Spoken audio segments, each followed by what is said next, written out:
शहरानजीक Akole road परिसरात असलेल्या एका हॉटेलसमोर रात्री 12 वाजेच्या सुमारास 26 वर्षीय एका तरुणाला लोखंडी रॉडने 4 जणांनी बेदम मारहाण केली। या घटनेत गंभीर जखमी झालेला अजिंक्य रंगनाथ सावंत याने दिलेल्या फिर्यादीवरून शहर पोलिसात अमोल एकनाथ वाळके, दीपक सुदाम वाळके, निलेश शिवाजी वाळके, संकेत मल्हारी वाळके राहणार कसारा दुमाला या चौघांविरोधात गुन्हा दाखल करण्यात आला आहे।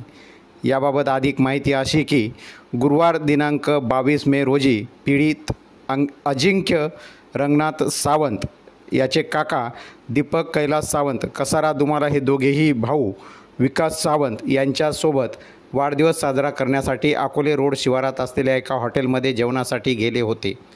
त्यावेळी सदर हॉटेलच्या पार्किंगमध्ये उभे असलेले गावचे उपसरपंच अमोल एकनाथ वाळके यांना पीडित अजिंक्य सावंत म्हणाले की आमच्या मळ्याकडे जाणाऱ्या रस्ता अद्याप झाला नाही।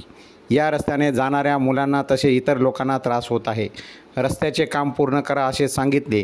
यावर अमोल वाळके म्हणाले, तू आम्हाला सांगणारा कोण? वाटेल तेव्हा आम्ही काम पूर्ण करू असे सांगत अमोल वाळके हा तिथून निघून गेला। त्यानंतर साधारण अर्धा तासानंतर पीडित जेवणानंतर हॉटेलचे गेटवर आले असता उपसरपंच अमोल एकनाथ वाळके, दीपक सुदाम वाळके, निलेश शिवाजी वाळके, संकेत मल्हारी वाळके कसारा दुमाला यांनी पीडित अजिंक्य याच्या गळ्यातील सोन्याची चेन ओढली, त्यास खाली पाडले, त्यास लाथाबुक्क्याने मारहाण करण्यास सुरुवात केली।